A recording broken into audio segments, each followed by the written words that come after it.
அனைத்து நல்லுள்ளங்களுக்கும் வணக்கம். நான் உங்கள் ரவிக்குமார். தினம் ஒரு தகவல் அடிப்படையில் ஜியோ பாலிடிக்ஸ். இன்றைய ஜியோ பாலிடிக்ஸ் ஒன்று, ஈரானுக்கு கடுமையான மிரட்டல். இவங்க சுற்றி நடக்கிறலாம் பார்த்தோம் அப்படின்னா இன்னொரு ஒரு மாதத்துக்குள்ளே ஈரான் மீது டார்கெட் வைக்கிற மாதிரி தான் மூமெண்ட்லாம் லைட்டாக தெரியுது. ஆனால் அந்த பக்கம் திடீர்னு ரஷ்யா கட்டியும் லைட்டாக உரண்டை இழுக்கிறாங்க. லைட்டாக நீங்களாம் என்னப்பா, நீங்களாம் ஒரு காகித புலி, அதாவது வேஸ்ட்டு டம்மி பீஸு அப்படின்ற மாதிரி அங்கே ஒரு டப்பாக உரண்டை இழுக்கிறாங்க.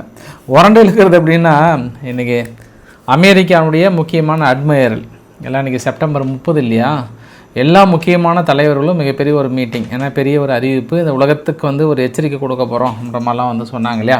அதனால் அங்கே அதிரடியான அறிவிப்புகள்லாம் கொடுத்துருக்காங்க. அந்த இஸ்ரேலில் திடீர்னு ஒரு பயங்கரமாக எக்ஸ்போஸ் பண்ணியிருக்காங்க. அப்புறம் ஹமாஸுக்கு இறுதி எச்சரிக்கைன்னா almost the ball is on Hamas court to do or டைன்ற மாதிரி தான், வாழ்வா சாவா போராட்டம் தான், முடிவு பண்ண வேண்டியது நீங்கள் தான்.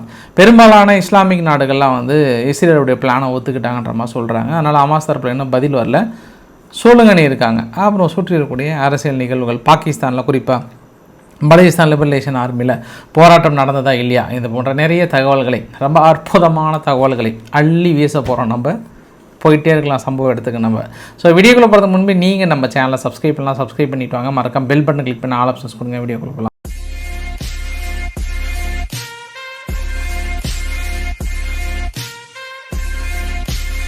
ஒரு நியூஸ், ஃபஸ்ட்டு நியூஸ் கொஞ்சம் கலக்கலன்னு ஆரம்பிச்சிடலாமா. ஏன்னா அந்த ஏசியன் கப் பயங்கரமாக பிரபலமாகிடுச்சு. இந்தியா பாகிஸ்தானுடைய மேட்ச். ஆப்கானிஸ்தானில் பெரிய ஒரு செலிப்ரேஷன். ஆப்கானிஸ்தானுடைய தலைநகரில் இந்தியா ஜெயித்ததுனால இந்தியாவுக்கு மிகப்பெரிய ஒரு வெற்றி கோஷம் எழுப்பப்பட்டது அப்படின்றது ஒரு கூடுதல் தகவலாக சொல்ல முடியும். அதில் பாகிஸ்தானுடைய ஷபாக் ஷெரீப் அவர்கள் என்ன சொன்னாங்கன்னா, நம்ம ரன்னரே கிட்டத்தட்ட வெற்றி மாதிரி தான், உங்களுக்கு எல்லாத்துக்கும் நான் பரிசு கொடுக்குறேன் அப்படின்ற மாதிரிலாம் கொடுத்து சொன்னாரா. அதனால் இங்கே என்ன பண்ணிட்டாங்க, முன்னாள் வீரர், இவருடைய பேர் அஜ்மல், சையத் அஜ்மல் அவர்கள் என்ன சொன்னாங்கன்னா, இதே மாதிரி தான் நாங்கள் ஏஷியன் கப் வின் பண்ணோம், அப்போ எனக்கு 25 லட்சம் செக் போட்டு கொடுத்தாங்க பாகிஸ்தான் அரசாங்கம். சரி, நானும் சாவகாசமாக 3 நாள் கழித்து போய் நான் பேங்க்கில் போட்டேன், பேங்க்கில் அக்கௌண்ட்டே எம்டின்ட்டாங்க. அதனால் இந்த மாதிரி கவர்ச்சி சலுகைகள்லாம் நான் பார்த்துருக்கேன். கொஞ்சம் உஷாராக வாங்கும்போது கேஷாக வாங்கிக்கோங்க, செக்காக வாங்காதீங்க அப்படின்ற மாதிரி சொன்னார். இந்த நியூஸ் பெரிய ஒரு வைரல் ஆச்சு. ஒரு அரசாங்கம் நிதி உதவி கொடுக்குறீங்க பாகிஸ்தான் வீரர்களுக்கு, 25 லட்சம் செக்கு போட்டு கொடுக்குறீங்க, கடைசியில் அங்கே பேங்க்கில் போனால் இல்லைங்க இந்த அக்கௌண்ட்டில் பணமே இல்லை அப்படின்னு சொன்னதுனால இப்போ புதிய வீரர்களுக்கு ஒரு எச்சரிக்கை கொடுத்துருக்காங்க. பார்த்துக்கோ, சூதானமாக செக்கை நம்பி ஏமாந்துடாதீங்க, ஃபோட்டோ எடுத்துகிட்டு போயிட்டே இருந்துருவாங்கன்னு ஒரு எச்சரிக்கை கொடுத்தாங்க. நல்லா இருந்தது, ரொம்ப அற்புதமாக இருந்தது அந்த செய்தி. இன்னொரு செய்தியும் சொல்லிடுறேன் நான். குறிப்பாக இன்றைக்கி ட்ரம்ப் அவர்களும் பீட்டர் எக்ஸத் அவர்களும் அவங்களுடைய அட்மைரர் எல்லாமே கூப்பிட்டு இன்றைக்கி மிகப்பெரிய ஒரு அறிவிப்பு, உலகத்துக்கு ஒரு எச்சரிக்கை. இந்த உலகத்துக்கு அமெரிக்கா யாருன்னா நாங்கள் காட்ட போகிறோம், இனி அமெரிக்கா எதிர்க்கிறவர்கள் யாராக இருந்தாலும் அப்படியே ஜூஸை புளிகிற மாதிரி புளிஞ்சு தள்ளிடுவோன்ற மாதிரிலாம் பயங்கரமான டைலாக், காது வலிக்கிற அளவுக்கு 2 பேரும் மாங்குன்னு பேசினாங்க. அப்படின்னா இதுக்கப்புறம் எமினி அவதிகள் அமெரிக்காவை பார்த்து டோன்ட் டூ இட் அப்படின்னா ஆளுக்கு முன்னே நீங்கள் வந்துடுவீங்க. இல்லை, இதை நம்ம நம்பலாம். எமினி அவதிகளையே உங்களால் கண்ட்ரோலுக்குள்ளே கொண்டு வர முடியல. பல அடிகள் வாங்கிட்டு கம்முன்னு இங்கேருந்து கிளம்பி போயிட்டு உங்களை கத்தார் கூப்பிட்டு பேச்சுவார்த்தை நடத்தி நீங்கள் ஒதுங்கினதுக்கப்புறம் இஸ்ரேல் ஓடி தாக்கல் நடத்தினாங்கன்றது ஒரு குறிப்பிடத்தகுந்த விஷயமா சொல்கிறேன். ஏன்னா இதை சொல்கிறேன் அப்படின்னா, ட்ரம்ப் அவர்களும் பீட்டர் எக்ஸத் அவர்களும் என்ன பேசினாங்கன்னு சொல்ல போகிறதுக்கு முன்னாடி நான் இதை சொல்கிறது தான் சாலச்சிருந்தது. அங்கே மட்டும் இல்லை, ஈரானுமே உங்களுக்கு வெளிப்படையான ஒரு டைலாக்லாம் கொடுத்தாங்க, பயங்கரமாக சொன்னாங்க. கடைசியில் நீங்கள் அமைதியாக போனீங்க அப்படின்றது ஒரு கூடுதல் தகவலாக சொல்ல முடியும். ஏன்னா இன்றைக்கி பேசின வசனங்கள்லாம் உலகத்திலே நாங்கள் தான், இந்த பிளானட்லே ஒட்டுமொத்த இந்த பிளானட்லாம் இல்லை, ஏலியன்களையும் கடந்து ஒரு அமைதிக்காக மிகப்பெரிய ஒரு இராணுவத்தை வைத்திருக்கிறோன்னா அது நாங்கள் தான் அப்படின்னு சொன்னாங்க. சரி, இப்போ நான் விஷயத்துக்கு வரதுக்கு முன்பு நான் இன்னொரு ட்ரம்பை ஆகட்டும் ஒரு ரெக்வஸ்ட். தலைவரே, கண்டிப்பாக உங்களுக்கு நோபல் பரிசு கிடைத்து விடும், கண்டிப்பாக உங்களுக்கு கிடைத்த போதும், எங்களை விட்டு விடுங்கள் அப்படின்ற மாதிரி தான். ஏன்னா அர்மீனியா அசர்பைஜான் 36 வருட யுத்தம் பயங்கரமாக சண்டை போட்டாங்க. நான் தான் நிறுத்தினேன், அப்படி கப்சிப்புன்னு ஆகிட்டாங்க. வேர்ல்டுலேயே ரொம்ப மோஸ்ட்டு அணு ஆயுதம் மோதிக்கிட்ட நாடு இந்தியா பாகிஸ்தான், நான் தான் நிறுத்தினேன். லெட்ஸ் மேக் எ டீல் அப்படின்னு வந்துட்டாங்க. பட் தேசே டோன்ட் நீங்கள் இல்லைன்னு சொல்கிறாங்க. ஆனால் அது நான் தான் பண்ணேன், அவங்க கௌரவ பிரச்சனையை அப்படி மறைச்சிட்டு இருக்காங்க, அது நான் தான் பண்ணேன் அப்படின்லாம் சொல்லிவிட்டு அப்புறம் அவங்க ரஷ்யாவுக்கு ஒரு வார்னிங் கொடுக்குறாங்க. என்ன ரஷ்யா, நான் கேட்டேன் புடின் அவர்கள்கிட்ட அலாஸ்காவில் ஒரு அற்புதமான மீட்டிங் ஒன்று. அந்த மீட்டிங்கில் அவரை பார்த்து கேட்டேன், என்னங்க நீங்கள் 3 வருஷமாக 4 வருஷமாக ஃபைட் பண்ணுறீங்க, ஒரு சின்ன தாக்கத்தை கூட உங்களால் ஏற்படுத்த முடியல, இவரே பேப்பர் டைகர், நீங்களாம் என்ன காகித புலியா, நீங்கள் சும்மா வரன்னு பேப்பரை வச்சா மிரட்டுறீங்க அப்படின்னு கேட்டார். அதாவது 4 வருஷமாக ரஷ்யா ட்ரை பண்ணி கொஞ்சம் இடத்த தான் பிடிச்சிருக்கீங்க, நீங்கள் என்ன பெருசாக பிடிச்சிட்டிங்க அப்படின்னு கேட்குறாங்க. சரி ஓகே, அவங்க பேப்பர் ட்ரைகர் அப்படின்னா நீங்களாம் அதுக்கு கூட லாக்கி இல்லையே.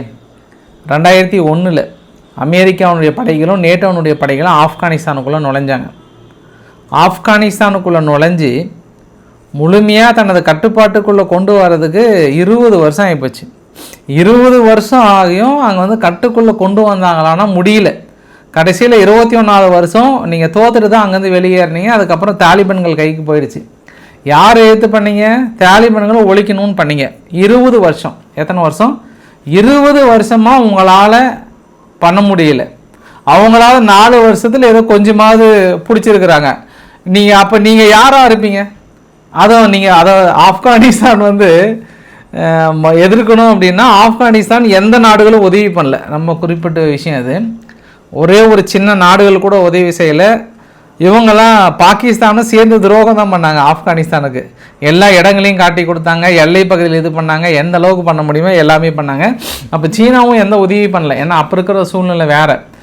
அப்படி இருக்கும்போதே நீ 20 வருஷம் அப்போ நினச்சி பாருங்கள், ஆப்கானிஸ்தானுக்கு இப்போ இருக்கிற உக்ரைனுக்கு கொடுத்த மாதிரி எல்லா நாடுகளும் சேர்ந்து உதவி பண்ணியிருந்தா உங்களால் 20 வருஷம் இல்லை 50 வருஷம் ஆயிருந்தால் கூட இப்போ ரஷ்யா பிடிச்ச இடத்த உங்களால் பிடிக்க முடியாது. அதனால் நீங்கள் வந்து ரஷ்யா கிட்ட சவால் விடுற அளவுக்குலாம் நீங்கள் இன்னும் வளர்ந்தீங்களா அப்படின்றது எனக்குள்ள இந்த சந்தேகம் இருக்குது. அது குறிப்பாக நேட்டோ நாடுகளை பார்த்து இந்த கேள்வியை கேட்க வேண்டியது இருக்கிறது. ஏனென்றால் ஒரு ட்ரோன், ஒரு கல்யாண ஃபங்க்ஷனில் ஒரு ட்ரோன் மேலே பறக்கிறதுக்கு இல்லை, குய்யோ முய்யோன்னு கத்தி கீழக்கிற டிராயர் கூட கலண்டு விழுறத கூட தெரியாமல் ஓடிட்டுருக்கீங்க. நீங்கள் பின்னங்கால் பிடரடிக்க ஓடி போயிட்டுருக்கீங்க. என்ன ஏதுன்னு கூட திரும்பி கேட்டால் ட்ரோன் வந்து தாக்க போது, ரஷ்யா எங்களை பிடிச்சிரும், ஐயோ நாங்கள் என்ன பண்ணுறது, எங்களை வாழ வழி இல்லையே அப்படின்றீங்க. அவ்வளோ நேட்டோ நாடுகளை வச்சுக்கிட்டு ஆர்டிக்கல் 5 என்ற அற்புதமான ஆயுதத்தை, பிரம்மாஸ்திரத்தை வைத்துக்கொண்டு ஏன் நீங்கள் அலறுகிறீர்கள், பயப்படுகிறீர்கள்? அதுக்கான காரணம் ஏதாவது தெரியுமா?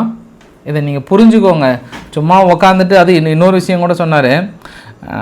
அப்புறம் இந்த கூட ஒரு ரஷ்யா கூட ஒரு பப்பட் ஒருத்தர், ஒரு ஜோக்கர் ஒருத்தர் வந்து கூட சேர்ந்து நம்மளை மிரட்டிட்டு இருந்தார்.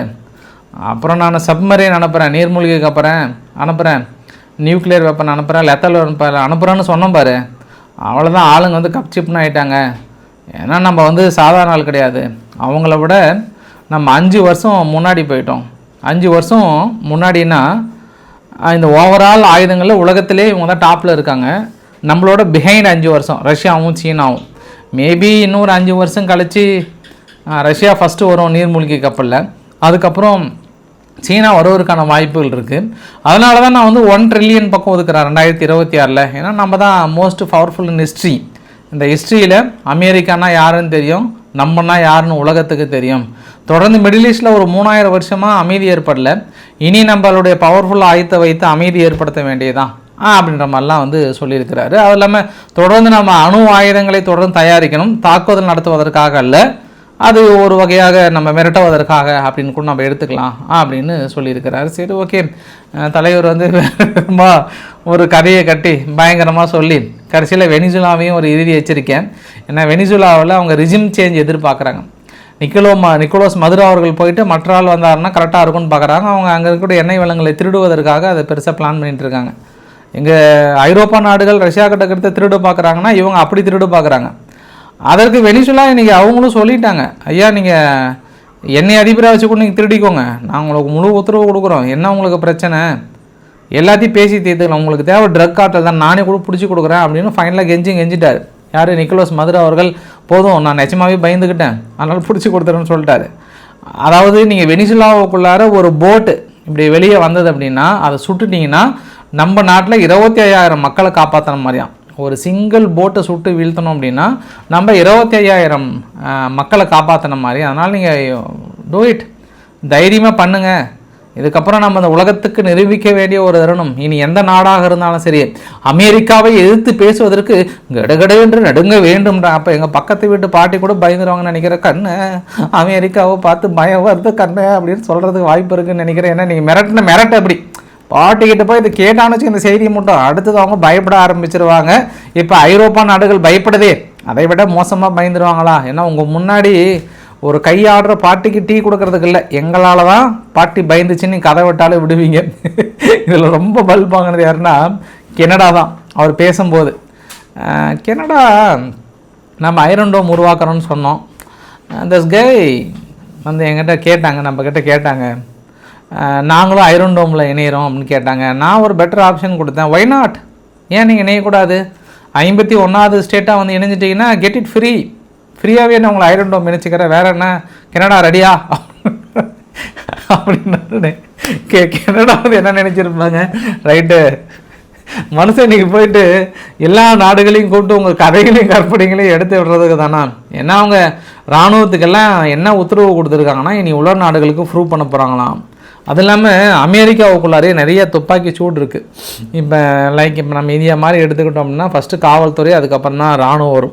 அதே மாதிரி தான் அமெரிக்கா ஒவ்வொரு மாகாணத்துடைய கண்ட்ரோலில் இருக்கும், அதுக்கப்புறம் இராணுவம் தனியாக இருக்கும். அதே மாதிரி செட்டப் தான்.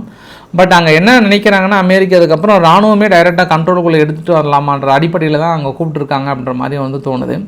அப்புறம் வந்து நிறைய இதுக்கப்புறம் ஃபிட் அண்டு ஸ்டைட் எல்லாருமே ரொம்ப ஃபிட்டாக இருக்கணுன்ற மாதிரிலாம் வந்து சொன்னாங்க. ஏன்னா இதுக்கு முன்பு கொஞ்சம் எல்ஜிபிடிக்யூலாம் நிறைய பேர் உள்ள நுழைச்சி அது மாதிரிலாம் இருந்தாங்க. பட் நான் அப்படிலாம் இருக்க மாட்டோம், ரொம்ப ஸ்ட்ராங்காக இருக்கும் அப்படின்ற மாதிரிலாம் சொல்லிவிட்டு அங்கே இருக்கக்கூடிய வீரர்களுக்கு ஒரு தெம்பு உத்வேகமும்.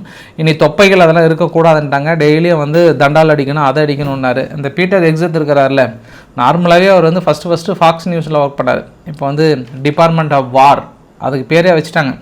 டிபார்ட்மெண்ட்டாக வாரணும் போது அவங்க வாருக்கு போகக்கூடாதுல்ல, அவங்க வாருக்கு போகணும்ல. அதனால தான் இதுக்கப்புறம் யார் நம்மளை தொட்டாலும் சரி, தொட்டுப்பா சீண்டிப்பா அப்படின்னாங்கன்னா அவங்கள சீண்டிட வேண்டியது தான். அவங்கள வந்து ரொம்ப ப்ரூட்டுவலாக வந்து அட்டாக் பண்ண வேண்டியது தான். இனி யூஎஸ் ஆர்மி வந்து உலகத்துக்கு நிரூபிக்க வேண்டியது தான் அப்படின்ற மாதிரிலாம் வந்து சொல்லிவிட்டு பயங்கரமாக சொல்லியிருக்காங்க. சரி, ஓகே. ரொம்ப சீரியஸான மெசேஜாக நம்ம என்ன எடுத்துக்கலான்னா, அடுத்த கட்ட யுத்தத்துக்கு தயாராக இருங்கன்றாங்க. இது அடுத்த கட்ட யுத்தம் அப்படின்னா நம்ம 2 ஆங்கிளில் பார்த்துடலாம். ஒரு வகையில் ஏதோ அவங்க பெருமைகளை சொல்கிறாங்க அப்படின்னு நினைக்கிறத ஒன்று. இன்றைக்கி ஜெலன்ஸ்கி அவர்கள் வந்து எனக்கு வந்து டொமாவாக் க்ரூஸ் மிசைல்ஸ் வந்து கொடுக்குறாங்க. ஒரு 1200 ஒரு 1300 கிலோமீட்டர் தள்ளி தாக்கல் நடத்தும். இது மேபி இது பெரிய விளைவுகளை ஏற்படுத்தும் அப்படின்னு சொல்லியிருக்காங்க. அப்போ அங்கே ஒரு அட்டாக் கொடுக்குறதுனால அப்போ நேட்டோ நாடுகளோட யுத்தம் தொடங்குகிறதா அப்படின்னு நம்ம எடுத்துக்கலாம். நம்ம இன்னொன்று வந்து ஈரானுக்கும் ஒரு எச்சரிக்கை வந்து கொடுத்துருக்காங்க. அந்த ஈரானுக்கான எச்சரிக்கை அப்படின்னா, தொடர்ந்து உங்ககிட்ட நியூக்ளியர் வெப்பனில் நாங்கள் அதை வந்து நீக்க வேண்டிய ஒரு தருணம் அப்படின்ற ஒரு வார்த்தையும் அந்த இடத்துல வந்து சொல்லியிருக்கிறாங்க. அப்போ ஈரானை நீக்க வேண்டிய தருணம் அப்படின்னா, இப்போது ஒரு 2 நாளாக ஒரு மூமெண்ட் ஒன்று தெரியுது லைட்டாக. அமெரிக்காவில் வந்து THAAD ஏர் டிஃபென்ஸ் சிஸ்டம் இருக்குல்ல, அதை இன்னும் கொஞ்சம் ஸ்ட்ராங் பண்ணுறாங்க. ஏன்னா இதற்கு முன்பு கொஞ்சம் நிறைய ஃபெயிலியர் ஆகிடுச்சு. இஸ்ரேலை சீண்ட முடியாது, தொட முடியாதுன்னு நினச்ச இஸ்ரேலினுடைய கர்வத்தை வந்து உடைச்சிட்டாங்க ஈரான். இஸ்ரேலினுடைய கர்வத்தையும் ஐரன் டோமையும் வந்து சுக்கு நூறாக்கிட்டாங்க. அதனால் இப்போ அந்த ஃபெயிலர் எல்லாமே ஓவர் கம் பண்ணுறதுக்கு இந்த குறிப்பிட்ட நாள் எடுத்துருச்சு. அதனால் மேபி அவங்க எய்ம் வைக்கிறாங்க அப்படின்றதையும் அதற்கான பொருளாதார தடைகளை கூட நம்ம யுக்தியாக எடுத்துக்கலாம். நம்ம இதை எப்படி நம்ம உறுதியாக சொல்ல முடியும் அப்படின்னா, நீங்கள் ஒவ்வொரு தடவையும், அதாவது நெதன்யாகு அவர்கள் அமெரிக்கா விசிட்டையும் ஈரான் மீதும் கை வைக்கிறதுன்னு பார்த்தீங்க அப்படின்னா நிறைய மேட்ச் ஆகும். அதை நீங்கள் கூட்டி கழித்து பாருங்கள். இன்றைக்கி இராணுவத்தை கூப்பிட்டு அலாட் பண்ணுற விஷயங்களாக இருக்கட்டும், இந்த தடவை கொஞ்சம் ஸ்ட்ராங்காக இருக்கணுன்ற மாதிரி சொல்கிற மாதிரியாக இருக்கட்டும், இது எல்லாமே ஈரானுடைய முக்கியமான டெலிகேஷன் திடீர்னு அங்கே ரஷ்யா கிட்ட போயிருக்காங்க. அப்புறம் நேற்று உங்ககிட்ட நான் சொன்னேன், நான் ரீஃபியூல் டேங்க் வந்து ஐரோப்பா நோக்கி போகுதுங்க, ஐரோப்பாவில் போய் தலையிறங்குற மாதிரி தெரியுது அப்படின்னு பார்த்தா நேற்று போய் யூகேயில் இறங்கிருச்சு. கிட்டத்தட்ட ஒரு 6-7 மேலே 7 ரீஃபியூல் ஃபைட்டர் ஜெட்டு எல்லாமே போயிட்டு ஐரோப்பாவில் இறங்குற மாதிரி கஷ்டம் போய் யூகேயில் இறங்கிட்டாங்க. மறுபடியும் நீங்கள் என்ன பண்ணிட்டாங்க, யூகேலேருந்து கத்தாருக்கு வந்திருக்கிறாங்க. ஏன்னா கத்தார் வந்து திடீர்னு இப்போ இஸ்ரேலும் இது போக கத்தாரும் ஃப்ரெண்ட்ஸ் ஆகிட்டாங்க. வாங்க ஃப்ரெண்ட்ஸ், நம்ம கை கொடுத்துக்கலாம் ஃப்ரெண்ட்ஸ், நேற்று வரைக்கும் நீங்கள் இருந்தீங்க, மன்னிப்பு என்கிட்ட கேட்டதுனால ஃப்ரெண்ட்ஸ், இதுமாரி நம்ம ஒன்றா இருக்கலாம் ஃப்ரெண்ட்ஸ் அப்படின்னு சொல்லிட்டாங்க. அதனால் இப்போ திடீர்னு வந்து கத்தாரில் இறங்கியிருக்கிறாங்க. ஏன் வந்து கத்தாரில் இறங்கியிருக்கிறாங்க, சம்மந்தமே இல்லாமல் எலியே அம்மனமாக ஓடுது அப்படின்லாம் நம்ம நினச்சோம் அப்படின்னா எங்கேயோ ஒரு இடத்துல லிங்க் ஏற்படுத்துகிறாங்க. நீங்கள் கூடிய விரைவில் நான் டிசம்பர் நினச்சேன், நான் டிசம்பருக்குள்ளே ஈரான் மீது ஏதோ எய்ம் வைக்கிறாங்க அப்படின்னு நினச்சேன் நான்.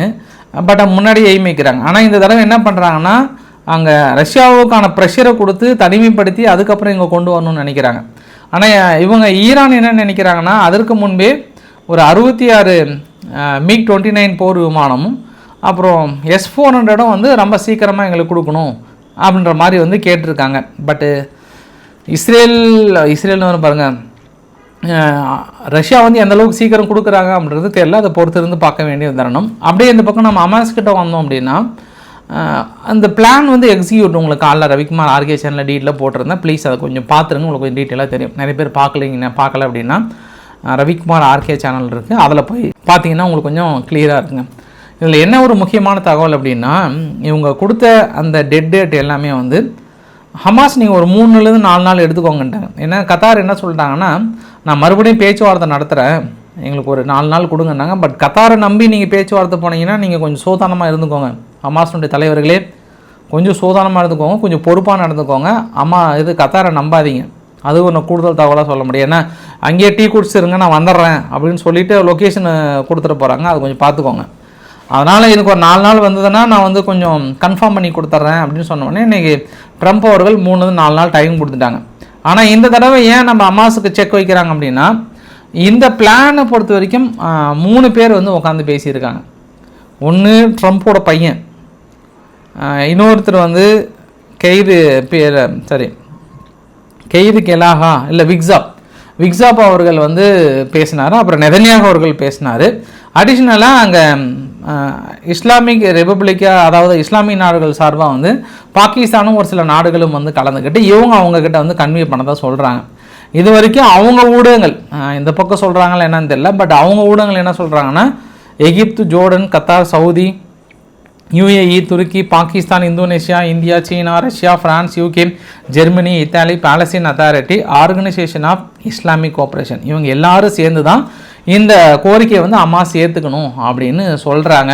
பட் ஹமாஸ் ஏற்றுக்கிறாங்களா என்னன்னு தெரியல. இது வரைக்கும் எங்களுக்கு தகவல் எட்டலைன்றாங்க. நீங்கள் லொக்கேஷன் எங்கேன்னு சொன்னால் தானே அவங்க தகவல் எட்டுவாங்க. நீங்கள் லொக்கேஷன் எங்கேன்னு டேக் பண்ணி அங்கே கொடுங்க, அப்புறம் உங்களுக்கு தகவல் எட்டும்னு நினைக்கிறேன் நான். ஏன்னா ஹமாஸ் ஒத்துக்கிறது வாய்ப்பு இருக்குதுன்னு நினைக்கிறேங்க. கொஞ்சம் இஸ்ரேல் மீது நம்பிக்கை இல்லாத மாதிரி சொல்கிறாங்க.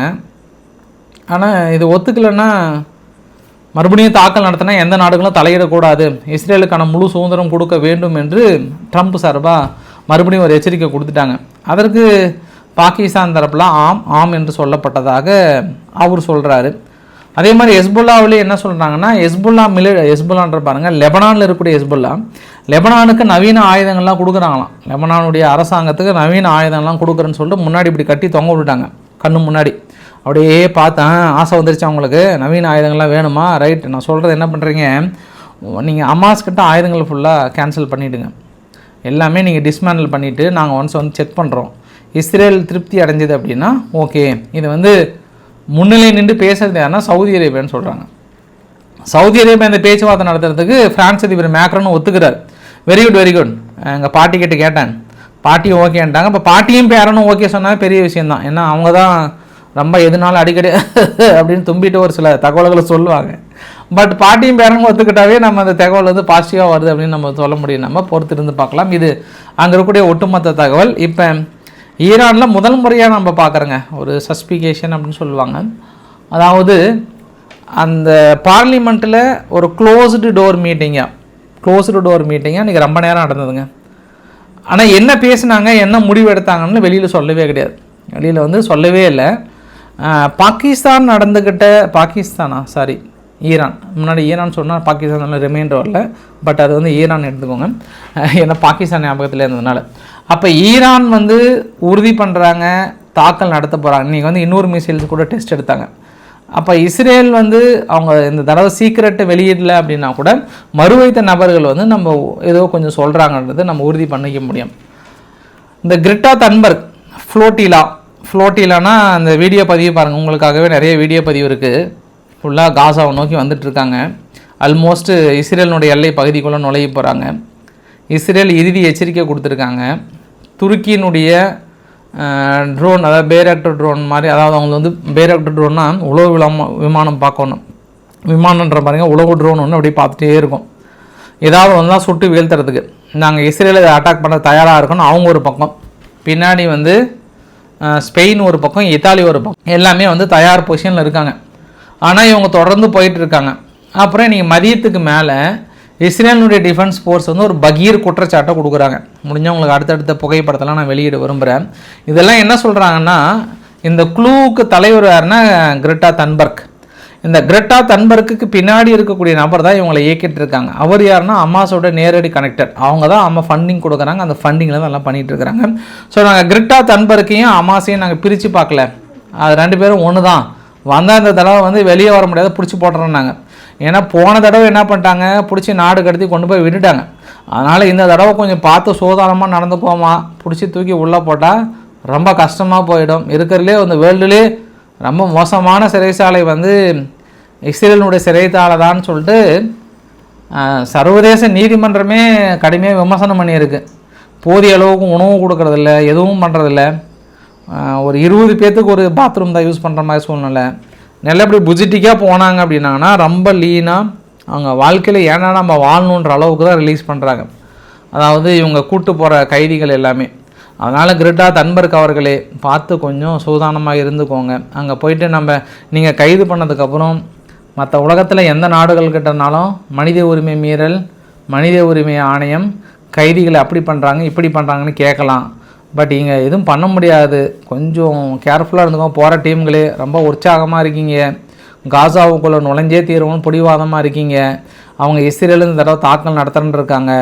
நெருங்கி விட்டது. மேபி இந்த வீடியோ வெளியே வந்து அடுத்த 5 மணி நேரத்தில் அந்த இடத்துல ஏதோ ஒரு சம்பவம் நடக்கிறதா எனக்கு தோணுது. ஏன்னா ஆல்மோஸ்ட் நெருங்கிட்டாங்கன்றது ஒரு கூடுதல் தகவலாக பார்க்க முடியுது. அப்படியே நம்ம கொஞ்சம் அங்கேருந்து தள்ளி பாகிஸ்தான்கிட்ட வந்துடலாம். பல்ஜிஸ்தானே வருது பாருங்கள். பாகிஸ்தான் ஆக்குப்பைடு காஷ்மீரில் அங்கே இருக்கக்கூடிய கமிட்டி லீடர், அதாவது அந்த கட்சி முக்கியமான தலைவர் ஒருத்தர் வந்து அடுத்த 1ஆம் தேதி 2ஆம் தேதியும் வந்து கிளம்புங்க இஸ்லாமாபாத்தை நோக்கி மாபெரும் ஒரு பேரணின்னு இருக்காங்க. இன்றைக்கே வீடியோ பதிவு அடுத்தடுத்து வந்துகிட்டே இருக்குது. தொடர்ந்து போராட்டங்கள் வந்து ஆளுகின்ற அரசாங்கத்தையும் இராணுவத்தையும் எடுத்து நடக்கிறாங்க. இராணுவமும் என்ன பண்ணிட்டாங்க, பெருசாக அந்த போராட்டம்லாம் அடைபடக்கூடாதுன்னு சொல்லிட்டு அந்த பெரிய பெரிய இது மாதிரி இருக்கும் கண்டெய்னர் மாதிரிலாம் இருக்கலாம், அதில் கொண்டு வந்து அடியில் போட்டாங்க. போட்டுட்டு இந்த பக்கம் பெருசாக தடை விதிக்குன்னு நினைக்கிறாங்க. ஆனால் பயங்கர பெருசாக போயிட்டுருக்கு. காலையில் இந்த பலுச்சிஸ்தான் பகுதியில் கொட்டான்ற பகுதியில் குறிப்பாக இராணுவத்தினுடைய முக்கிய தலைமையகமங்க, அந்த இடத்துல குண்டு வெடிப்பு நிகழ்ந்ததில் 6 பேர் இறந்துருக்கிறாங்க. அந்த மேஜர் ஒருத்தர் வந்து இறந்து போனதாக சொல்கிறாங்க. அதுக்கு வந்து பலுச்சிஸ்தான் வந்து பொறுப்பேற்றுக்கிட்டாங்க. இவங்க பலுச்சிஸ்தான் லிபரேஷன் ஆர்மி இருக்கு இல்லையா, அவங்க வந்து பொறுப்பேற்றுக்கிட்டாங்க. இதை நாங்கள் தான் நடத்தணும் அப்படின்ற மாதிரி வந்து சொல்லியிருக்காங்க. ஸோ தொடர்ந்து ட்ரபிளாக தான் இருக்குது. ஸோ அடுத்து நம்ம கொஞ்சம் தள்ளி நம்ம இந்தியாவோட செய்திகள் பார்த்தோம் அப்படின்னா, குறிப்பாக நீ கனடா என்ன பண்ணிட்டாங்க, இந்த பிசோனி கேங்க்குன்னுவாங்க. பிசோனி கேங் அப்படின்னா இப்போ சமீபத்தில் இந்தியாவில் பஞ்சாபில் வந்து மிகப்பெரிய ஒரு பாடகர் ஒருத்தர் வந்து சுட்டு கொண்டாங்க. மூசான்னு சொல்லிட்டு ஒரு மிகப்பெரிய ஒரு பாடகர் ஒருத்தர் வந்து சுட்டு கொண்டாங்க. மூசாவாலா, அசாசினேஷன் ஆஃப் சித்து மூசாவாலான்னு சொல்லிட்டு. அதுக்கப்புறம் இன்னும் ஒரு சில நிகழ்வுலாம் நடந்தது. ஆனால் அந்த நிகழ்வு எப்படி நடந்துச்சுன்னா, இந்த பிசோனி கேங்கினுடைய தலைமை வந்து ஜெயிலுக்குள்ளே தான்ங்கிறான். ஆனால் அங்கே கனெக்டிங் டாட் பண்ணிங்கன்னா கனக்கச்சிதமாக முடிக்கிறான். இங்கேருந்து ஃபோன் பண்ணி சொன்னால் எல்லாத்தையும் முடிக்கிறான், எல்லாமே நடக்குது. அப்போ பெரிய அதிர்வலையை ஏற்படுத்தியது. என்ன நீங்கள் கண்ட்ரோல் பண்ணுறீங்கன்னு சொல்லிட்டு சிறைச்சாலை பெருசாக ரைடில் வந்துட்டு பயங்கரமாக பேச போடலாம் இருந்தது. அப்புறம் சிபிஐ என்ன கண்டுபிடிச்சாங்கன்னா, இந்த பிசோனி கேங்குக்கு வந்து யார் ஃபண்டு கொடுக்குறாங்கன்னா அங்கே காலிஸ்தான், யார் கனடாவில் இருக்கக்கூடிய ப்ரோ காலிஸ்தான் இயக்கம் தான் வந்து அங்கே இந்த பிசோனி கேங்குக்குன்னு தனியாக ஒரு பேங்க் அக்கௌண்ட்டை ஓப்பன் பண்ணி அங்கே போடுறது, இவங்க ரிசீவ் பண்ணி எடுத்துக்கிறது. இவங்கெல்லாம் எதுக்கு யூஸ் பண்ணுறாங்கன்னா, இந்தியாவுடைய பிரிவினையை தூண்டுவதற்காக, காலிஸ்தானுக்கு தனி நாடுக்கான கோரிக்கை உருவாக்குவதற்காக. நம்ம ஏற்கனவே ஜஸ்டின் ட்ரூடே அவர்கள்கிட்ட போயிட்டு பெரிய அளவுக்கு நம்ம கோரிக்கைலாம் வச்சோம். பட் அவர் வந்து பெருசாக அவர் எடுத்துக்கல. நம்மளுக்கு அவங்களுக்கு சண்டையே வந்துருச்சு, ஏகப்பட்ட சண்டை வந்துருச்சு. இப்போ வந்திருக்கிற காரணி அவர்கள் வந்து அப்படிலாம் இல்லை, வாங்க ஃப்ரெண்ட்ஸ் நம்ம வந்து ஒன்றா இருக்கலாம் ஃப்ரெண்ட்ஸ் அப்படின்ட்டு அடுத்தடுத்த சலுகைகள் அமெரிக்கா வெளியேற்றின H1B விசா ஹோல்டர் எல்லாமே நீ எங்கள் நாட்டுக்கு வாங்கிட்டாங்க, வாங்க பேசிக்கலான்ட்டாங்க. இப்போ முந்தானியத்து கூட கனடாவிலிருந்து ஃபாரின் அஃபேர்ஸ் இங்கே இந்தியாவுக்கு வந்து பெரிய டீலிங். அப்புறம் ஜெய்சங்கர் அவர்கள் அங்கே அமெரிக்கா போயிருந்தார் இல்லையா, அப்போ கனடா நம்ம நிறைய பேசணும். நம்மளுக்கும் கனடாவுக்கும் அடுத்தடுத்த அக்ரிமெண்ட்லாம் வந்ததுனால இனி இந்தியாவுடைய கோரிக்கைகள் நிறைவேற்றப்படுறாங்க. ஆல்மோஸ்ட் அங்கே இருக்கக்கூடிய காலிஸ்தான தலைவிதிச்ச மாதிரி தான் ரொம்ப அற்புதமான முடிவு எடுத்திருக்கிறது அப்படின்ற மாதிரிலாம் வந்து சொல்லியிருக்காங்க. அது கூடுதல் தகவல். மற்றொரு தகவலும் சொல்லிட்டு மிஸ் பண்ணிட்டேன். அந்த லே அண்ட் லடாக் பகுதி இருக்கு இல்லையா, இன்னும் அந்த போராட்டம் மூஞ்ச மாதிரி தெரியல. அதனால் முழுக்க வந்து இன்டர்நெட்டை டவுன் பண்ணியிருக்காங்க. இனி மக்கள் வந்து பயன்படுத்த முடியாத மாதிரி. காரணம் என்ன அப்படின்னா, மறுவைத்த நபர்கள் என்ன சொன்னாங்கன்னா, மறுபடியும் மிகப்பெரிய ஒரு போராட்டம் அடுத்த 2 நாளில் பெருசாக வெடிக்கிறாங்க. அதாவது சேம் டைம் சமயத்தில் அங்கே பலுச்சிஸ்தான் லிபரேஷன் ஆர்மி 1 and 2 வந்து அங்கே அனௌன்ஸ் பண்ணும்போது இங்கேயும் ஒரு குரூப் வந்து அதை கையில் எடுக்கிறாங்கன்ற மாதிரி வந்து கேள்விப்பட்டாங்க. அதனால் வந்து இது அடுத்த இன்டர்நெட் எல்லாத்தையும் வந்து பேன் பண்ணி வச்சாங்க. கூடுதல் தகவல். இப்போ நம்ம அமெரிக்கா ஐரோப்பாவோட செய்திகளோடு சொல்லி கிட்டத்தட்ட முடிச்சுக்கலாம். நம்ம இன்றைக்கி அமெரிக்கானுடைய ட்ரெஸரி ஸ்காட் பெசன்ட் அவர்கள் என்ன பண்ணியிருக்கிறாங்க, ஒரு பெரிய ஒரு மீட்டிங்கில் கலந்துக்கிறாரு. அப்போ ஒரு ஃபோனு பார்த்துட்டு இருக்கும்போது திடீர்னு அதை ஃபோக்கஸ் பண்ணணுன்னு நோ அப்படின்னாங்கல்ல, அந்த ரமணா படத்தில் மாதிரி அந்த மாதிரி அதை ஃபுல்லாக ஃபோக்கஸ் பண்ணி நம்ம எடுத்ததில் அவங்க இடத்துல என்ன சொன்னாங்கன்னா, அவருக்கு வந்து ஒரு வார்னிங் கொடுத்துருக்காங்களாம் பெசன்ட் அவர்களுக்கு. யாருன்னா அக்ரிகல்ச்சருடைய முக்கிய தலைவர். அவர் பேர் வந்து ப்ரூக் ரோலின், அக்ரிகல்ச்சரோட செக்ரட்டரி. தலைவரே, நம்ம அர்ஜென்டினாவுக்கு பாவம் பார்த்து சோயாபீன்ஸ் எல்லாம் சலுகை விலையில் கொடுக்குறோம். சீனா வாங்கலைன்றதுனால சலுகை விலையில் எந்த வரியும் இல்லாமல் ரொம்ப கம்மி ரேட்டு கொடுக்குறோம். ஆனால் அந்த அர்ஜென்டினா என்ன பண்ணுறாங்க, மறுபடியும் அவங்க சீனாவுக்கு ஏற்றுமதி பண்ணுறாங்க. அதனால் நம்மளுக்கு வந்து 20 பில்லியன் பக்கம் பெயில் அவுட் ஆகுது. ஏன்னா நம்ம சலுகை விலையில் கொடுக்கறதுனால விவசாயிகள் பெருசாக பாதிப்பு. அதனால் அர்ஜென்டினா சலுகை விலையில் வாங்கி அங்கே கொடுத்துட்ருக்காங்க தலைவரே, கொஞ்சம் பார்த்துக்கோ தலைவரே அப்படின்றது அந்த மெசேஜ் வந்து ஃபோக்கஸ் பண்ணி எடுத்துட்டாங்கன்னு சொல்கிறாங்க. இன்றைக்கி காலையிலேருந்து பரபரப்பாக போயிட்டுருக்கு அர்ஜென்டினாவுக்கு தடை விதிக்க போகிறாங்களான்னு. ஏன்னா ஏற்கனவே சீனா வந்து ஒரு 12.6 பில்லியன் பக்கம் அமெரிக்கா கிட்ட வாங்கியிருந்ததுங்க. ஆனால் என்னாச்சுன்னா அது இப்போ 0வாக கொண்டு வந்துட்டாங்க. இப்போ அமெரிக்கா கிட்ட வாங்குறதில்ல சோயாபீன்ஸு. அதனால் இப்படி அர்ஜென்டினா வந்து மெல்லை அவர் பிள்ளைகளுக்கு தொல்லை கொடுக்கவில்லை என்று கடைசியில் சீனாவுக்கு நன்மை செய்திருக்கிறாரா அப்படின்னு அமெரிக்கா தரப்பில் பார்க்குறாங்க. பழைய திட்டத்தை வகுத்துருக்கிறாங்க கிட்டத்தட்ட ஐரோப்பிய நாடுகள். இந்த வரைபடத்தில் பார்க்குறீங்க இல்லையா, இந்த வரைபடத்தில் ஒட்டுமொத்த உக்ரைனை 2ஆக பிரித்து IAPZ இந்த பக்கம் ஃபுல்லாக ஒரு ட்ரோன் ப்ரொடக்ஷனாக வந்து கொண்டு வரணும்னு நினைக்கிறாங்க. தடுப்பாக ட்ரோன் ப்ரொடக்ஷன் தடுப்பு அப்படின்னா இந்த வெள்ளை எல்லாமே நியூக்ளியர் பிளான்ட்டு, இது எல்லாமே இவங்களோட கண்ட்ரோலுக்கு நேட்டோட கண்ட்ரோலுக்கு கொண்டு வந்துடலாம், மீதி வந்து உக்ரைனோட கண்ட்ரோலுக்கு இருக்கட்டும்ன்றாங்க. அப்போ உங்களுக்கு ஒரு சந்தேகம் வரும், அது எப்படிப்பா நேட்டோட கண்ட்ரோலுக்கு எழுதி வரணும்னா நீ எழுதி கொடுத்துருக்கன்றாங்க. இப்போ போலந்தை கூப்பிட்டு போலந்து அந்த நாட்டை கொஞ்சம் இணைச்சிக்கோங்க, அதுக்கப்புறம் நம்ம நல்லதானதுக்கப்புறம் நம்ம திருப்பி கொடுத்துடலான்றாங்க. சரி உதவி பண்ணுறன்ற பேரில் கோமணத்தையே உருகிட்டு ஓடுறீங்க பாரு, நீங்கள் சாதாரண ஆள் கிடையாது. இதை தெரியாத ஜெலன்ஸ்கி இன்னும் உங்கள் பின்னாடி சுற்றிட்டு இருக்கிறாரு. என்னைக்கு நீங்கள் கோமணத்தை உருவியாக துரத்தி விட போகிறீங்கன்னு தெரியல. ஆனால் இன்றைக்கி ரஷ்யானோட இன்டெலிஜென்ட் என்ன சொல்கிறாங்கன்னா, நேட்டோ நாடுகளுக்கு இறுதியாக வான் பண்ணியிருக்காங்க, இன்னும் 2 நாளில் போலந்தில் வார்ஷோவும் மற்றொரு பகுதியிலும் பெரிய தாக்குதல் நிகழ்த்த போகிறார்கள். அதை நிகழ்த்த போகிறது உக்ரைனுடைய உளவுத்துறைகள். அதை நிகழ்த்திட்டு எங்கள் மீது பழி போகிறதுக்கு தயாராக இருக்கிறாங்க. நீங்கள் அந்த சாக்கை வச்சு தாக்கல் நடத்துனீங்கன்னா ரொம்ப ரிஸ்க் ஆகிடும், நாங்கள் முன்கூட்டியே எச்சரிக்கை கொடுக்குறோன்ட்டாங்க. இதுக்கப்புறம் போலந்தில் நிகழ்கிற அத்தனை நிகழ்வுகளுக்கும் அந்த பக்கம் ஜெலன்ஸ்கி தான்றாரு. நான் போலந்துக்கிட்ட கேட்குறது என்னென்னா, அன்றைக்கி ஆர்டிகல் 5 பயன்படுத்துங்க, ஆச்சா போச்சா ஹோச்சானீங்களே, அந்த ட்ரோன் எங்கேருந்து வந்தது, யார் அனுப்புனாங்க, ஏன் அப்போ பரபரப்பாக இருந்தீங்க, ஏன் இன்னும் அதுக்கான தகவல் கிடைக்கல, ஏதாவது ஒரு நபர் ஆணையம் நீங்கள் அமைச்சிருந்தீங்கன்னா அந்த ஒரு நபர் ஆணையத்துக்காவது எங்ககிட்ட காட்டுங்க. அவங்க போயிட்டு அவங்களே முடிவு பண்ணி ஒரு ரிப்போர்ட்டு கொடுக்குறாங்களா என்னன்னு தெரியல, அதுவுமே பெரிய சிக்கலாக இருக்கும். அதனால் போலந்து நீங்கள் தயவுசெய்து ஏதாவது ஒன்று கொடுங்க, நான் கன்ஃபியூஸ்டாக இருக்கிறேன் ஒன்று கூடுதல் தகவலாக சொல்ல முடியும். உரசல்லா வாண்டர் லியான் அவர்கள் என்ன சொல்லிட்டாங்கன்னா, ஐரோப்பாவிலிருந்து ரஷ்யாவின் திருடின சொத்துக்கள், அந்த திருடிய 2 பில்லியன் சொத்துக்களை உடனடியாக நம்ம உக்ரைனுக்கு கொடுக்க வேண்டும் என்று சொல்ல, ஹங்கேரி வந்து உக்ரைன் வந்து ஒரு நாடே கிடையாது, அவங்களுக்கெல்லாம் ஏன் நம்மளுமே கொடுக்கணும், இதுக்கப்புறம் நான் என் பணத்தை தாண்டி தான் அந்த பக்கம் கொடுக்கணும் அப்படின்னு ஒரு துண்டை போட்டு நீட்டு படுத்துட்டாங்க ஹங்கேரியோட செயல்பாடு வந்து சுத்தமாக ஐரோப்பாவுக்கு பிடிக்கல, இருந்தாலும் முடியவே முடியாதுன்ட்டாங்க. ஃபைனலாக இந்த விளையாட்டு செய்தி இல்லாத என்ன இவ்வளோ ரோல் ஆகுது ஃபைனலாக பிடிக்கும்போது, தாலிபான்கள் வந்து கண்ட்ரோல் ஆல்ட் டெலீட் கொடுத்துட்டாங்க. ஏற்கனவே தாலிபான்கள் என்ன பண்ணிட்டாங்கன்னா, அந்த கரண்ட் எல்லாம் கொடுக்காம பெருசாக நிறுத்தியிருந்தாங்க. கரண்ட் இல்லை, நெட்டு, யாருமே இன்டர்நெட்டு பயன்படுத்தக்கூடாது, தேவையில்லாமல் நீங்கள் வெளி உலகத்தை தெரிஞ்சுக்கிறீங்க அப்படி இப்படின்னாங்க. கவர்மெண்ட் ஆஃபீஸ் மட்டும் தான் பயன்படுத்தணுன்னாங்க. இன்றைக்கி அந்த கவர்மெண்ட் ஆஃபீஸ் என்ன பண்ணிட்டாங்கன்னா ஒன்லி 14% இன்டர்நெட் தான் பயன்படுத்தணும் கேபிள் லைனில், மீதெல்லாம் வேண்டாம், ஒன்லி பட்டன் ஃபோன் தான். பட்டன் ஃபோன் எடுத்தனா நோக்கியா 1100 இருக்குல்ல, அதை எடுத்து யூஸ் பண்ணுங்கள்லாம், முடிஞ்சால் லெட்டர் எழுதுங்க. இதுக்கப்புறம்லாம் நீங்களாம் வளர்ந்துடக்கூடாது, யாரும் ஃபோனை பயன்படுத்தக்கூடாதுன்னு தாலிபான்கள் சொல்லியிருக்காங்களாம். இன்னொரு விஷயம் கூட, இந்தியாவுக்கு ஆப்கானிஸ்தான் மூலிமா ஒரு செக் வைத்திருக்காங்க. அது என்ன அப்படின்னு உங்களுக்கு நாளைக்கு சொல்கிறேன் நான்.